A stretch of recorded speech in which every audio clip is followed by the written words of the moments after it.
Welcome to the Full Moon Film Buff, episode 92. We're going to talk about Blue Demon, El Demonio Azul from 1965. I watched this on YouTube. I had not seen this before. As always, we begin by talking about the prominent crew and cast. I'll add that I always include links in the show notes to the full cast list and crew list. This film was directed by Chano Urueta, written by Rafael Garcia Travesi and Fernando Arces. No information on who did the werewolf makeup and transformations. Chano Urareta was a prolific writer, director, and actor, mostly in Mexico. He appeared as an actor in Sam Peckinpah's classic, The Wild Bunch, in 1969. Now, I covered Rafael Garcia Travesi when I talked about Santo and Blue Demon versus the Monsters from 1970, and I discussed Fernando Osis as an actor in The Rider of the Skulls from 1965. The cast includes Alejandro Moreno as Blue Demon, billed as the Blue Demon, Jaime Fernandez as Professor Laro Corral, Rosa Maria Vasquez as Marina Gruber, Mario Oria as Dr. Gruber, Guillermo Hernandez as Ursus, billed as Lobo Negro. Now, I first discussed Alejandro Moreno in relation to Santo and Blue Demon versus the Monsters. A lot more. Go check that out. Jaime Fernandez, movie star, director, and union leader, was son of legendary actor-director Emilio Fernandez and youngest of the three Fernandez brothers, all movie stars. His half-brother Emilio, El Indio Fernandez, was also Mexico's greatest native-born movie director, while his brother Fernando Fernandez was a famous singer. Jaime began acting at 10 years old, and he's appeared in over 180 films. He also acted in television miniseries and on stage. His career heyday was in the 50s and 60s, but he continued working into the 21st century. Jaime was elected General Secretary of the National Actors Association, ANDA, Mexico's largest and most influential actors union, in 1966, and served for 11 years as a strong defender of actors' rights. Rosa Maria Vasquez was a Mexican film and television actress who made her film debut at the age of 6 in Emilio Fernandez's The Torch in 1950. This is not the best werewolf-related luchador movie I've watched, but not the worst one either. So, if you like luchador movies, you'll like this. If you are looking for your first luchador movie, head on over to Santo and Blue Demon versus Dracula and the Wolfman from 1973 to see the best version of this movie. Now, I wish Blue Demon was more of the main character in the movie named after him. He's a little passive, just here to wrestle.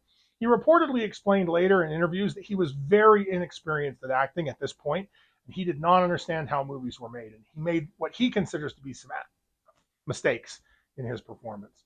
So, now let's review the synopsis. A young couple makes out in the forest. A werewolf hunts in the darkness. The establishment is at a loss to explain the deaths of the couple, but the old man knows a crazy old scientist lived in an abandoned castle 50 years ago and turned into a wolf man. Professor Gruber is a believer and knows all about Fernando Salguirolo. Now, Professor Gruber attends a Blue Demon wrestling match with front row seats. The professor solicits Blue's help. The pair investigate the forest, and the werewolf wastes no time in attacking. The wrestler and the monster have a knockdown fight. Blue wins. The werewolf turns back into another wrestler who had gone missing earlier. They seek out the abandoned castle and find that the lock has been tampered with. The inside of the castle appears unoccupied by humans, except strange eyes spy out on our heroes from behind a wolf mask. Someone unsuccessfully tries to drop a chandelier on them. Not finding any concrete clues besides the chandelier, they return to examine the werewolf wrestler's corpse. Now, it turns out that there is a laboratory hidden in the castle, and Professor Laro Corral internally monologues about how he has traveled from Transylvania to finish Salguirolo's work. He plans to unleash men's inner beast as a path to allow them to express their superior inner angel. I did not fully understand the plan. One of Corral's goons has an upcoming match against Blue Demon. Corral plots to inject the man with a subdued version of the formula so that he will win and kill Blue Demon. Corral is not only a colleague of Professor Gruber, he's also dating Gruber's daughter, Marina. Now, to make sure that we know that he's actually the villain, he's also cheating on her. At the match, the goon is inferior to Blue Demon, even with the formula. But then, in the middle of the ring, he changes into a werewolf. He kills the referee before Blue can drive him off. The werewolf is gunned down in the tunnels under the wrestling arena. Back at his lab, Corral experiments on himself. Inside a dungeon cell, he transforms into a wolfman. Just as quick, he changes back. He declares that his experiment is a success. His assistant, Ursus, isn't so sure, but he still lets Carol free of the cage. Blue Demon knows that something is up at the castle. He returns to investigate more. Carol transforms while walking his side chick home. She flees, but he hunts her down and kills her. Marina can tell that something is up with Carol. Blue finds the secret door, giving him access to the lab, finally. Blue discovers Corral is a descendant of the original Salgaralo. Ursus kidnaps Gruber. Blue and Ursus fight, and Ursus wins, KOing Blue. Marina gets the law. Carol wolfs out again and kills Ursus. Blue gets free and fights the werewolf. Blue knocks Carol out and goes to get help. Carol wakes up and snatches Marina. Blue finds them and finally defeats Carol for good. The end. Truthfully, the transformation was excellent, especially given the time period. During the transformation, Carol pulls back from the bars, and when he comes back into the focus, there's a new level of makeup applied. This makes the transformation much more dynamic than most films from the 60s. The makeup job itself is fairly basic, which works just fine for this movie. The wrestlers have to go up against Blue Demon, and Fernandez has to act pretty heavily through the makeup. A great big makeup job wouldn't work. The film does add one intriguing new take on werewolf lore. Usually, when we see a mad scientist trying to unleash men's inner beast, they do so with suspect motives. In The Mad Monster from 1941, he's trying to create super soldiers. And now I've run out of link cards, but rest assured that I've got episodes covering the films I'm about to mention. In The Werewolf from 1956, and I Was a Teenage Werewolf in 1957, they're trying to prove how uncivilized men actually are. But here, Carol has some plan to use his serum to unleash the beast to free men's better nature. And while I don't fully understand his plan, he doesn't really go into detail about it and how it's going to actually work. It reminded me a little of the El Hombre Lobo film, Dr. Jekyll versus the Wolfman from 1972. There, Dr. Jekyll tries using the evil of one monster to burn the other monster out of the host. Here, sets up Professor Corral as a tragic villain whose hubris is ultimately his downfall. Like a lot of villains with noble goals, the issue is that Carol can justify all manner of evil actions in the pursuit of his good intentions. The ends don't justify the means. The score of Blue Demon contains a lot of Theremin music, so let's explore the history of this unique electronic musical instrument that has captivated audiences and musicians alike since its invention in the early 20th century and its impact on music and popular culture.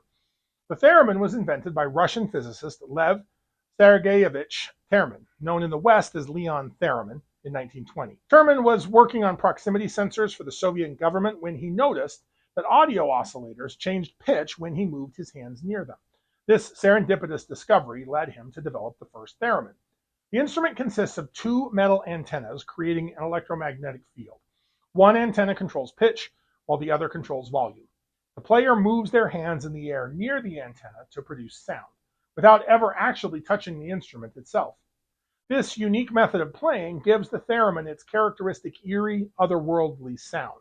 Theremin first demonstrated his invention to the public back in 1920 in Moscow. The instrument quickly gained attention and Theremin began touring with it in Europe. In 1927, he brought the theremin to the United States, where it caused a huge sensation. He performed at Carnegie Hall and even gave a private demonstration for Albert Einstein. In 1929, Theremin granted commercial production rights to RCA, which began manufacturing theremins for the public. However, the Great Depression and the instrument's difficulty to master limited its commercial success. Now, despite that commercial failure, the theremin found a place in music and popular culture. The theremin's eerie sound makes it a natural fit for science fiction and horror film soundtracks. It was prominently featured in films like The Day the Earth Stood Still in 1951 and The Lost Weekend in 1945. Both times, Dr. Samuel Hoffman played the theremin. This association with otherworldly and unsettling themes cemented the theremin's place and purpose in popular culture. It was also used in several notable classical compositions, including works by Percy Grainger and Bohuslav Martineau. One of the most renowned theremin players was Clara Rockmore, a classically trained violinist who became a virtuoso on the instrument. Her performances and recordings helped establish the theremin as a serious musical instrument capable of expressive and nuanced performances. Now, in the realm of popular music, the Beach Boys famously used a similar instrument, the electro-theremin, in their hit song Good Vibrations in 1966. The Cold War injected an unexpected twist in the theremin's history. In 1938, Theremin was forcibly returned to the Soviet Union, imprisoned and forced to work on government projects. His abrupt disappearance led to conspiracy theories and added to the instrument's mystique. There is no concrete evidence any of these are grounded in reality, but they're fun to talk about. 5 common conspiracy theories have circulated about Leon Theremin. One prevalent conspiracy theory is that he was a Soviet spy. Some claim he was kidnapped by Soviet agents, while others suggest that he was working as a spy all along. Then there's a theory that Theremin was involved in developing the Thing, a listening device found in a wooden carving of the Great Seal of the United States, which was given to the United States ambassador in Moscow. This device, which was discovered in 1952, is sometimes referred to as the Theremin bug. Some conspiracy theorists link Theremin's work on electronic instruments to alleged Soviet mind control experiments, suggesting his technology was used for more than just music.